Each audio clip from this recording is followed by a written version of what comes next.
सुनाओ मोस्टशिप technology limited. अब semiconductor की बात करें तो इस स्टॉक को आप अलग नहीं कर सकते हैं। और मल्टी बैगर की अगर बात करें तो ऑलरेडी एक मल्टी बैगर स्टॉक बन चुका है और यहां से भी एक मल्टी बैगर रिटर्न देने के लिए तैयार। गवर्नमेंट की तरफ से एक बहुत बड़ा ऑर्डर आया है जिसके बाद इस स्टॉक में तेजी लगातार बनी हुई है और यहां पर ऑल टाइम हाई की तरफ ये स्टॉक पहुंच गया। अब बात करें फ्यूचर की तो इस सेमीकंडक्टर में ऐसा क्या खास है कि हम बाकियों को छोड़कर यानी कि टाटा आने वाले या और कोई स्टॉक आएगा हम उनको छोड़कर मोस्टशिप के अंदर इन्वेस्ट क्यों करके बैठे। तो अभी देखिए सबसे पहले हम गवर्नमेंट का जो ऑर्डर है उसके बारे में जरा समझते हैं। 1 जून 2024 को ये ऑर्डर का यहाँ पर डिटेल हमारे हाथ लगी थी और स्टॉक जो है वो 10% ऊपर ओपन हुआ 3 जून को यानी कि इलेक्शन रिजल्ट के एक दिन पहले जब मार्केट 600 पॉइंट ऊपर ओपन हुआ तो ये खबर थी और मार्केट तो ऊपर हो ही रहा था। मोस्टशिप टेक्नोलॉजी जो कि यहाँ हैदराबाद हेडक्वार्टर है वहाँ पर आप देखेंगे 1300 इंजीनियर जो है काम करते हैं। इनका जो एक ऑफिस है अगर आप देखेंगे तो हैदराबाद, बेंगलुरु और अहमदाबाद में तो है ही, बट सिलिकॉन वैली में भी ऑफिस आपको देखने को मिलता है जो कि यूएस के अंदर। 509 करोड़ का ऑर्डर साइज है और ये किसकी तरफ से लगा है? Centre for development of advanced computing CDAC, जो कि मेरा कहना था कि आगे चलकर इनको ऑर्डर्स हाथ लगेंगे। ये लगभग रुपए की बात रही होगी, 90 रुपए का स्टॉक होगा।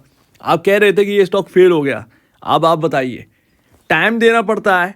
कोई भी ऐसा नहीं है कि स्टॉक को आपने रखा और वो अगले ही दिन 3-4 गुना हो जाएगा या उसके नेक्स्ट मंथ में हो जाएगा या उसके नेक्स्ट मंथ में हो जाएगा। मोस्टशिप आगे के लिए स्टॉक है, आगे के लिए, यानी कि रखे रहो चुपचाप से और देखते रहिए सेमीकंडक्टर में इंडिया कितना आगे बढ़ रहा है, उतना ही यहाँ पर प्रॉफिट बनता चला जाएगा। ये ऑर्डर जो है वो यहाँ पर दिया गया है किसके लिए? हाई परफॉर्मेंस कंप्यूटिंग HPC और SOC यानी कि सिस्टम ऑन चिप, जो कि 5 नैनोमीटर टेक्नोलॉजी की बात कर रहे हैं। तो इसके लिए यहाँ पर जो है ऑर्डर दिया गया और ऑलमोस्ट यहाँ पर जो है ये 3 साल का ऑर्डर है। इसके साथ साथ 4 साल उसमें मेंटेनेंस भी जुड़ी हुई है। ठीक है, तो ये ऑर्डर जो है वो गवर्नमेंट की तरफ से आते हुए दिखाई दिया, जो कि गवर्नमेंट ने सेटल करी है। Centre for development of advanced computing India के अंदर है मेरे ख्याल से। और इस ऑर्डर के बाद रुका नहीं। अब आप कहेंगे 500 करोड़ का कोई ऑर्डर, इतना बड़ा ऑर्डर तो नहीं है नहीं, बट हम सेमीकंडक्टर में स्टेप रख चुके हैं, ये एक सबसे बड़ी बात है। और मोस्टशिप को इंडिया के अंदर से ऑर्डर मिल रहे हैं। CDAC के बारे में मैंने बहुत ज़्यादा पढ़ा नहीं है, लेकिन है वो इंडिया में ही, जहाँ तक 99% है अपना कि वो इंडिया में ही है, राइट। तो अभी अगर आप देखेंगे तो यहाँ पर ये वो कैंडल रही और ओपन ही हुआ था 10% ऊपर इस खबर के बाद। उसके बाद 4 जून को आप जानते क्या हुआ, लेकिन रिकवर हो गया स्टॉक। आप ये देखिए, और लगातार यहाँ पर जो चलता गया, फिर तो मार्केट ही रिकवर हो गया। ऑल टाइम हाई इसने लगा दिया है दोबारा और यहाँ पर जो है स्टॉक ने लगभग 188 है, 190 का आंकड़ा छू लिया। और इससे भी बड़ी बात है आपका क्वेश्चन, जो कि यहाँ पर इन्वेस्ट क्यों करूँ, मोस्टशिप के अंदर ऐसा क्या है? कितने सेमीकंडक्टर के स्टॉक है आपके सामने, ये बताइए मार्केट के अंदर। पहली बात उसको सोचिएगा, तब तक यहाँ पर देखता हूँ 2003 में ये कंपनी लिस्ट हुई लमसम 40 रुपए के भाव पर। उसके बाद अगर आप देखेंगे तो 2 रुपए का लो लगा। कंपनी सेमीकंडक्टर को बनाने में प्लस डिजाइनिंग के मामले में आगे बढ़ी थी। बनाने के मामले में पीछे रह गई और कंपनी ने वो काम बंद कर दिया, बट डिजाइनिंग का काम कंटिन्यू रखा और डिजाइनिंग का काम अभी भी चल रहा है। आगे चलकर ये सेमीकंडक्टर बनाएंगे भी। सेमीकंडक्टर और डिजाइनिंग का काम जो है वो इनका अभी है। अभी अगर आप देखें 2 रुपए से ये स्टॉक जो है वो ऑलमोस्ट कोशिश करी 39 की तरफ गया। लमसम ये बात रही होगी 2016 की। और उसके बाद वापस से यहाँ पर जो है 6 रुपए का लो लगा। उसके बाद वापस से अगर आप देखेंगे तो किस तरीके की तेजी भयानक देखने को मिली है वो आपके सामने है। ये बात रही होगी ऑलमोस्ट यहाँ पर जो है 2020 की, जब IT स्टॉक चले थे और ये स्टॉक भी सेमीकंडक्टर के ऊपर भी बात चली थी। और बस वहीं से इसकी गिनती जो है वो शुरू हो गई और इसने अपने दिन जो है वो अब एक अच्छे दिन की तरफ बढ़ गया ये स्टॉक। अभी आपके सामने 190 रुपए का, 191 रुपए का हाई। तो ऑलरेडी अगर आप देखें निचले लेवल से तो मल्टी बैगर बन चुका है। 100 टाइम का रिटर्न जो है वो इस स्टॉक ने दे दिया। अब बात करते हैं आपके जो सबसे बड़ा क्वेश्चन है कि हम इस स्टॉक को क्यों होल्ड करें। AMD advanced micro devices inc, इसके प्रोसेसर आपने देखे होंगे। अगर आप हर कोई जो है, मैं मानता हूं कि इंटेल का जो प्रोसेसर है वो ज़्यादा बेहतर है, बट AMD भी पीछे नहीं है, वो भी अपने टेक्नोलॉजी में धीरे धीरे आगे बढ़ रहे हैं। जब मेरी मार्केट में शुरुआत हुई थी लमसम 2016-2017 की बात थी, तो मैं इन्हीं स्टॉक्स के लिए मार्केट में एंटर किया था कि ताकि मुझे प्रोसेसर जैसे स्टॉक मिल जाए। लेकिन इंडियन मार्केट में अफसोस की बात है कि ऐसी कोई भी कंपनी अवेलेबल नहीं थी। ठीक है, जो भी है आपके सामने है। अब अगर आप देखें तो मैंने यूएस का रास्ता देखा, तभी ये स्टॉक $10 का था। आज आपके सामने $167.87 राइट। 2015 में इसका भाव जो है वो $1.84 था। अगर उस वक्त सब लोग इंटेल चिल्ला रहे होते तो आज के टाइम में इंटेल की जगह AMD में जो पैसा बना है वो शायद नहीं कमा पाते। $1.84 का स्टॉक आपके सामने ऑलमोस्ट 100 टाइम ये भी हो चुका है। तो 100 गुना पैसा नहीं बनता, जबकि 2015 में इंटेल एक काफ़ी बड़ी कंपनी है। तो कुल मिलाकर ये है सबसे बड़ी बात कि आपको जो है वो ट्रस्ट करना पड़ सकता है बाकियों को, राइट। ये आप बात समझिए। अगर आप सिर्फ और सिर्फ टाटा कहेंगे कि टाटा इस लिस्ट करवाएंगे तब हम वो स्टॉक खरीदेंगे, इनमें क्वालिटी नहीं है, तो फिर ये कंपनियां कभी बढ़ ही नहीं पाई, जबकि पैसा यहीं से बनेगा। ये कंपनियां अगर ग्रो करेंगी, यानी कि मैं सिर्फ AMD की बात नहीं कर रहा हूँ, मॉसचिप भी उसमें शामिल करिए। अगर मॉसचिप जैसी कंपनियां नहीं बढ़ेंगी तो आपका पैसा उतना ग्रो नहीं होगा जितना कि आप चाहते हैं। और मैंने बात करी टाटा की, तो यहाँ पर टाटा की अगर बात करोगे तो टाटा ग्रुप कौन सी आपके सामने सस्ती कंपनी लेके आया? क्या टाटा ग्रुप आपके सामने 400-500 करोड़ की मार्केट कैप वाली कंपनी लेके आएगा सेमीकंडक्टर की? नहीं लेके आएगा, नहीं लेके आएंगे। वो लेके आएंगे कितनी बड़ी कंपनी? 40,000 करोड़ की कंपनी। सिंपल सी बात है। जहां पर निवेशक सिर्फ IPO में पैसा कमा सकता है अगर उसे IPO मिल गया, अदरवाइज आप शेयर खरीदेंगे तो क्वांटिटी मैटर करती है बड़ा बनने के लिए, ये भी ध्यान रखिए। आप 40,000 करोड़ की मार्केट कैप वाली कंपनी में बहुत बड़ी क्वांटिटी जो है वो आप बाई नहीं कर पाओगे। और जब वो डबल होगा तो उसका मार्केट कैप 80,000 करोड़ का होगा, जो कि आपने खरीद रखा है डबल होने पर। तो ये आप बात समझ गए ना कि किसी कंपनी का अगर 400, 500 या 1000 करोड़ का मार्केट कैप है, अगर हम वो कंपनी बाई करके रखते हैं जिसके अंदर पोटेंशियल दिख रहा है आगे आने वाले टाइम में, तो वो कंपनी जब 80,000 करोड़ की पहुंचेगी तो मेरा पैसा 80 टाइम हो गया होगा अगर वो 1000 करोड़ की मार्केट कैप पर होगी। 40,000 करोड़ की मार्केट कैप वाली कंपनी है, उसको 4 लाख करोड़ की मार्केट कैप वाली कंपनी बनने में बहुत लंबा समय लगेगा। तो दैट्स वाई ये एक सबसे परफेक्ट रीज़न है जो कि मैं आपके सामने दे रहा हूँ क्यों आपको मॉसचिप पर ट्रस्ट करना पड़ेगा। अब स्टॉक जो है वो डबल हो गया है और यहाँ पर अगर आप देखें प्राइस जो है वो 90 रुपये पर अपनी बात हुई थी और मैंने आपको साफ साफ कहा था कि ट्रस्ट करना पड़ेगा।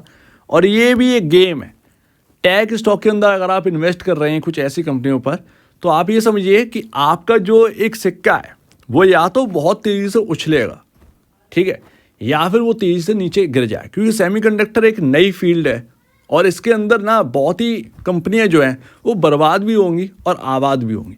बट मॉसचिप पे भरोसा इसलिए है क्योंकि इसके पास एक्सपीरियंस है, मल्टी ईयर से ये इस काम में लगे हुए हैं, इसी वजह से ट्रस्ट ज़्यादा है। तो इसी वजह से यहाँ पर देख, अब 1500 करोड़ का मार्केट कैप था जब ये 90 रुपये का प्राइस था, अभी यहाँ पर 3,500 करोड़ का मार्केट कैप हो चुका है इस कंपनी का। एक और बात याद रखिएगा कि यहाँ से जो भी खरीदने की सोच रहे हैं ना, महंगा है ये स्टॉक, इस बात को भी ध्यान रखिएगा। उतार चढ़ाव का सामना करना पड़ सकता है आपको। ऐसा नहीं है कि सब कुछ अभी से सब कुछ चेंज हो जाएगा। मॉसचिप के अंदर हर चीज़ चेंज हो जाएगी। 357.58 का PE रेशियो आपका चल रहा है, 30.30 का यहाँ पर जो है इंडस्ट्री भी आपको देखने को मिल रहा है। उसके कंपैरिजन अगर आप देखें तो 10 टाइम अपना जो प्राइस टू अर्निंग है वो इंडस्ट्री PE के कंपैरिजन चल रहा है। तो महंगा तो है ही, इस बात को आप समझिए। साथ में 14 रुपये 30 पैसे का बुक वैल्यू है और 13 टाइम यहाँ पर जो है अपने बुक वैल्यू से ऊपर प्राइस काम कर रहा है। तो प्राइस अभी महंगा है, लेकिन वही बात है ना कि कितने स्टॉक हैं, जो कि मैंने शुरुआत में बोला कि कितने स्टॉक हैं मार्केट के अंदर सेमीकंडक्टर वाले। अब बात करते हैं फाइनेंशियल्स की, तो आपके सामने 2014 के फाइनेंशियल हैं और 2024 तक 10 साल का अगर आप देखेंगे तो 8 करोड़ की सेल्स थी कभी 2014 मार्च में, पूरे साल की। 10 सालों में ये सेल्स आप देखिए 294 करोड़ पर पहुंच चुका है। इवन यहाँ per year on year basis पर अगर आप देखेंगे तो ऑलमोस्ट 100 करोड़ की जंप देखने को मिली है। 198 करोड़ से बढ़कर 294 करोड़ पहुंचा है, जबकि इतने सालों में ऐसा नहीं होते हुए दिखा है। तो ट्रस्ट तो आपको करना पड़ेगा। ऑपरेटिंग मार्जिन भी अब सुधर रहे हैं और इस बात पर ध्यान देना चाहिए। कभी मार्जिन माइनस में थे, अब प्लस में जा रहे हैं, तो इससे बढ़िया क्या बात है। वक्त देना पड़ सकता है, उतार चढ़ाव का सामना करना पड़ सकता है, लेकिन आगे की जो रहा है सेमीकंडक्टर में, इनके पास जो एक्सपीरियंस है, अगर वो बोलता है पोटेंशियल है, सो डेफिनेटली एक मल्टी बैगर रिटर्न आपको जो है वो देगा। अब ये भी देखते हैं कि क्या इस कंपनी के ऊपर भरोसा बढ़ रहा है। बिल्कुल बढ़ रहा है। आप देखेंगे प्रमोटर तो थे ही, हालांकि हाँ प्रमोटर जो है वो थोड़ा थोड़ा बिकवाली कर रहे हैं। मार्च 2024 में 47.33% पे पहुंच गए। बट एफआईएस देखिए जो कि 0% इस कंपनी के अंदर थे, कभी सितंबर 2023 में 0.20% यहाँ पर जो है स्टेक ली इन्होंने, यानी होल्डिंग करी। और आप देखेंगे नेक्स्ट क्वार्टर में 2.84% पहुंच गई, उसके बाद 2.80% है। तो लगातार कंटिन्यू उतना होल्ड कर रहे हैं। एक अच्छी बात यह है कि पब्लिक का ध्यान इस पर है। सबसे मोटी बात यह है कि पब्लिक का पैसा बनना चाहिए, मुझे पब्लिक के पैसे से मतलब है। पब्लिक यहाँ पर 49.76% होल्ड कर रहे हैं, ये एक सबसे बड़ी बात है। और शेयर होल्डर्स की संख्या जो है वो 1,05,938 पहुंच चुकी है। एंड सेकेंड लास्ट, अभी हाल ही में देखें तो कंपनी अपने आप को ग्रो करने के लिए एक यहाँ पर जो है कंपनी को एक्वायर किया है, जो कि 28 मार्च 2023 की खबर है। खबर पुरानी है लेकिन मेरे बताना जो है वो आपको इंपॉर्टेंट था। मॉशिप ने यूएस की एक कंपनी है सॉफ्टनॉटिक्स यहाँ पर जो है उसको एक्वायर किया है $17.25 मिलियन में। अब इंडियन करेंसी में क्या होगा वो आप देख लीजिएगा। बट यहाँ पर जो है सेमीकंडक्टर और एम्बेडेड डिज़ाइन सर्विसेज कंपनी है ये मॉशिप, जो कि यहाँ पर जो है इस कंपनी को बाय किया। तो ये एक इम्पॉर्टेंट बात है कि कंपनी अपने आप को ग्रो करने के लिए एक बढ़िया स्टेप ले रही है और ऐसे ही ग्रो कर पाएंगे। सिंपल सी बात है, ताइवान से सीधा कनेक्शन है इस कंपनी का, डिजाइनिंग का। बट यहाँ पर जो है मैन्युफैक्चरिंग काफ़ी इंपॉर्टेंट हो जाएगी आगे चलकर, ताकि ये मैन्युफैक्चरिंग अगर करेंगे तो उसमें बड़ा बोनंजा आपको देखने को मिलेगा। एंड लास्ट, देखिए टाइम देना पड़ेगा ऐसी कंपनियों में। हो सकता है कि आपके खरीदने के बाद प्राइस नीचे आ जाए, बट ये लॉन्ग टर्म वाले स्टॉक हैं, ये रखने वाले स्टॉक है और क्वांटिटी इकट्ठे करने वाली स्टॉक है। अगर आप इस कंपनी को ठीक तरीके से समझते एनालाइज करते हैं। शायद मैं पूरी तरीके से आपको इस वीडियो में नहीं समझा पाया हूँ और पूरी तरह से समझाना आसान भी नहीं है इस कंपनी को, लेकिन मैं ये कहूँगा कि इनके बारे में रिसर्च करिए, इनकी वेबसाइट पर जाइए और समझिए कि ये करते क्या है। अगर उसमें आपको कॉन्फिडेंस बिल्ड हो रहा है कि आगे चलकर ये कुछ करेंगे, सो डेफिनेटली मेरे ख्याल से कि अगर पैसा मार्केट में कमाना है आपको तो क्वांटिटी बहुत मैटर करती है। धीरे धीरे अपनी क्वांटिटी को ऐड करते जाइए, सिंपल सी बात है, वही आपका पैसा बना सकती है। अचानक से खरीद कर रख देंगे और अचानक से रिटर्न मांगने लगेंगे तो उसमें आपको कुछ नहीं मिलने वाला, तो इस बात को ध्यान रखना। फिलहाल अगर आप देखें तो क्या करंट जो एक चार्ट है उस पर इंपॉर्टेंट लेवल क्या बनते हैं, देखिए मूविंग एवरेजेस आपकी काफ़ी पीछे हैं और अभी करंट भाव के हिसाब से अगर आप देखेंगे तो इसके अंदर जो है वो मोस्ट इंपॉर्टेंट लेवल बनता है 170 रुपये का। कह सकते हैं कि आप 170 से 160 रुपये की रेंज, जो कि एक बाई रेंज होगी, और अगर नीचे स्टॉक आएगा तो यहाँ से घूमने की कोशिश करेगा। दूसरी बात मूविंग एवरेज की, मूविंग एवरेज आपके यहाँ पर जो है वो अराउंड यहाँ पर 133 135 के अराउंड मिलते हैं, जो कि मूविंग एवरेज काफ़ी इंपॉर्टेंट हो जाता है किसी स्टॉक में। आप देख रहे हैं कि स्टॉक जो है वो टूट रहा था लगातार और मूविंग एवरेज से ही यहाँ पर जो है जून 4 को यहाँ पर घूमा है। तो ये एक सबसे इंपॉर्टेंट बात हो जाती है, मूविंग एवरेज काफ़ी इंपॉर्टेंट होते हैं। तो अगर किसी वजह से कि ये स्टॉक टूटता है सो डेफिनेटली कहीं ना कहीं मूविंग एवरेज जो है वो संभालने की कोशिश करेंगे। लेकिन हाँ, जूझना पड़ेगा इस कंपनी के साथ। आप एकदम जो है रिटर्न ना बना सकते हैं, ना आपका रिटर्न बन सकता है। ध्यान रखिएगा, ये लंबे नज़रिए वाली कंपनी है। चुपचाप से रखो और ऐड करते रहो मंथ या वीकली जैसा भी आपकी इच्छा हो। ये वो कंपनियां हैं, क्योंकि सेमीकंडक्टर में अगर आप एंटर कर रहे हैं तो आपका 1-2 महीने में काम नहीं चलेगा, आपको देखना पड़ेगा और कंपनी के बारे में अपडेट रहना पड़ेगा कि कंपनी कर क्या रही है। सो उम्मीद है काफ़ी कुछ आपको समझ में आया होगा। ये इंपॉर्टेंट लेवल ध्यान रखिए, रेंज बहुत बड़ी थी जो कि यहाँ पर थी, उसको तो हम निकल गए हैं। बट इम्पॉर्टेंट ये है कि वैल्यूएशन थोड़ी सी महंगी है, क्या मार्केट और वैल्यूएशन इसको देगा, ये सबसे इंपॉर्टेंट बात है। क्योंकि एक सबसे अच्छी कंपनी जो दिखती है वो मॉस्चर भी दिखती है जिसके पास एक्सपीरियंस है। सो दैट ये इंपॉर्टेंट है। सो उम्मीद है काफ़ी कुछ आपको समझ में आया होगा। एक बार निवेश से पहले या बेचने से पहले अपने ब्रोकर एडवाइस से जरूर सलाह लीजिएगा या खुद की स्टडी करिएगा, वही सबसे इंपॉर्टेंट है। क्या आपको पता कि मैं सही बोल रहा हूँ या नहीं बोल रहा हूँ, खुद की स्टडी करना इसलिए इंपॉर्टेंट है कि आप समझ सकें कि ये सही बोल रहा है या नहीं बोल रहा है। तो अब दीजिए मुझे वीडियो देखने के लिए बहुत धन्यवाद दोस्तों।